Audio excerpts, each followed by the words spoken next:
Para analizar esto tenemos en comunicación a Aldo Abraham, él es economista y director ejecutivo de Libertad y Progreso. Aldo, buenas noches, Leandro Dario lo saluda, ¿cómo está? Muy bien, buenas noches. Un gusto estar charlando con ustedes. El gusto es nuestro, Aldo. Bueno, en primer lugar te quería preguntar, ¿cómo ves la posibilidad de una creación de una moneda digital? ¿Qué puntos a favor tiene y cuán factible lo ves? Ya, los comentarios que vos acabas de hacer son exactamente los mismos que haría yo. Acá el punto clave es un gobierno con un ministro de Economía que en el periodo que lleva de gestión va a más que duplicar la inflación y nos está poniendo en riesgo de una hiperinflación, que eso es una dolarización desordenada, ¿no? Como las que hemos tenido en otras épocas y que lleva en ese proceso de dolarización desordenada al abandono de la moneda local, a la desaparición de la moneda local, está proponiendo una moneda digital.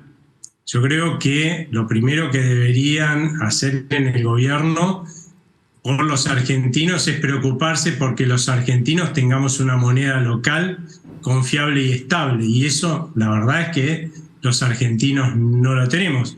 ¿Para qué nos sirve, como bien comentabas hace un rato vos, que nos den una moneda digital que no es estable y que no es confiable porque va a estar emitida por el mismo Banco Central de la República Argentina, que hace décadas, te diría la mayor parte de su vida, que empezó allá por la década del 30, mediados de la década del 30 del siglo pasado, más del 70% de su vida lo que priorizó es financiar a los gobiernos de turno, produciendo todos los pesos que los gobiernos necesitaban y por lo tanto quitándonos poder adquisitivo a mansalva a los pesos de los argentinos. La verdad es que suena realmente al país de las fantasías, ¿no?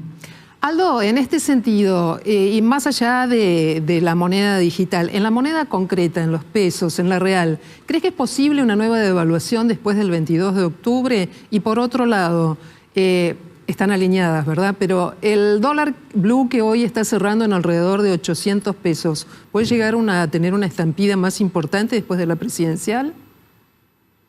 A ver, todo va a depender de cómo se den las elecciones, ¿no? En tanto y en cuanto el ministro Massa sienta que tiene posibilidades de llegar a ser presidente, creo que va a tratar de sostener el actual valor del dólar a lo largo de todo el proceso electoral, ¿no? Después probablemente haya algún aumento del dólar, pero tampoco creo que vaya a ser, suponiendo que él es candidato a presidente, o sea, presidente electo o no, tampoco creo que vaya a ser un salto como el que vimos en las PASO. Probablemente volvamos a microdevaluaciones, aumentos diarios como los que vimos antes, en todo caso, de las PASO. Con respecto a mirar esto más en el largo plazo, seguro que va a haber que tener un salto cambiario en algún momento, porque justamente la inviabilidad del cepo, que nos ha llevado, de hecho, los 21 cepos que se trataron de sostener como nos ha llevado a tremendas crisis cambiarias y monetarias. De hecho, 3 de esos cepos que quebraron al Banco Central, y hoy lo tenemos absolutamente quebrado, terminaron en las 3 hiperinflaciones que tuvo la Argentina, en estas dolarizaciones desordenadas, ¿no? Con lo cual,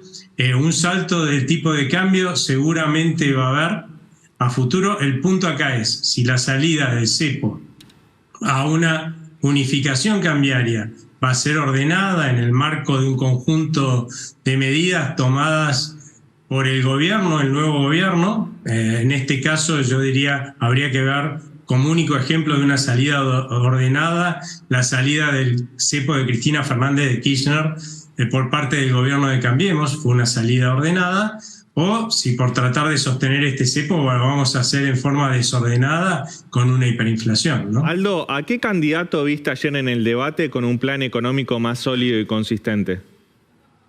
Mirá, en líneas generales acá el punto es que hay una fuerte apuesta de la gente, y eso se vio en las PASO por la oposición, y por los proyectos que está presentando la oposición, porque marcan un cambio de rumbo, ¿no?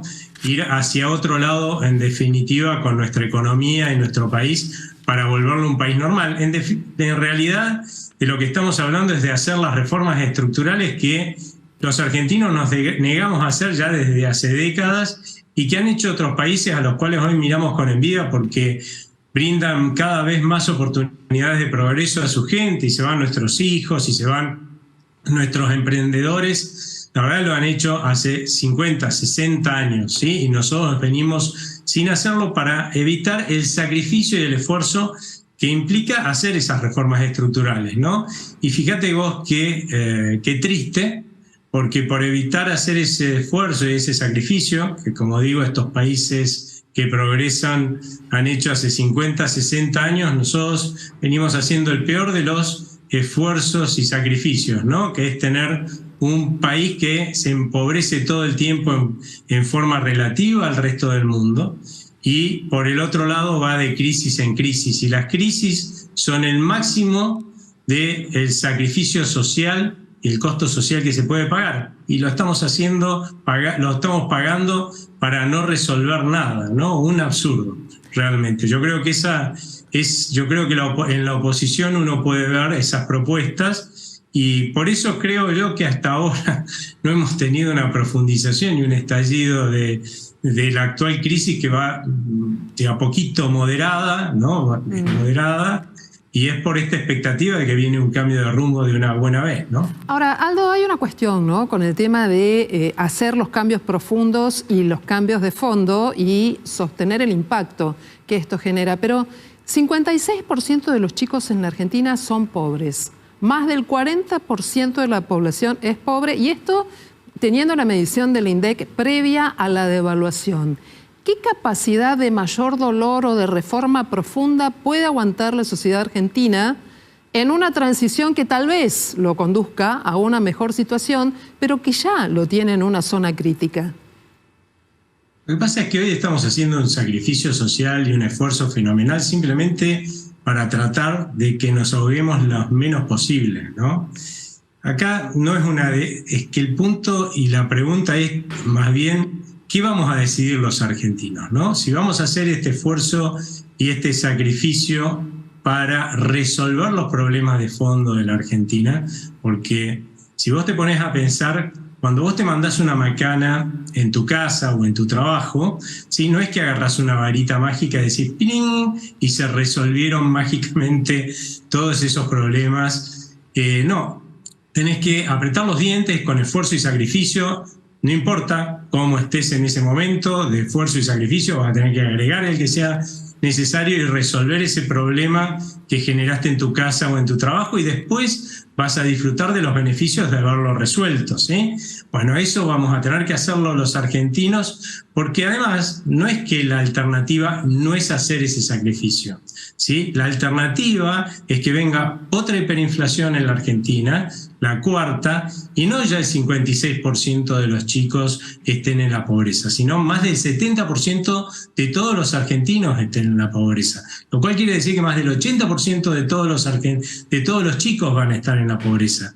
Y esto no es algo que lo diga y que porque tengo una bola mágica. No. Esto ya nos pasó a los argentinos, nos pasó 3 veces. Le pasó a Venezuela hoy, después de ya hace 3 años de hiperinflación de Venezuela, más del 80% de los venezolanos son pobres. O sea, acá lo que tenemos que decidir es si vamos a hacer un esfuerzo y un sacrificio para resolver los problemas de fondo y aguantar, porque va a haber que aguantar, o si vamos a tener en definitiva que hacer nuevamente el peor de los esfuerzos y sacrificios sociales con el mayor costo social, que es ir a una crisis que encima va a ser seguramente, y lamento decirlo, una hiperinflación, ¿no? Bien, Aldo Abraham, te agradecemos mucho esta conversación, esta posibilidad de pensar juntos los temas de la economía y las consecuencias de hacer o no hacer, ¿no? Que es lo que nos impacta y mucho tan cerquita de una elección presidencial.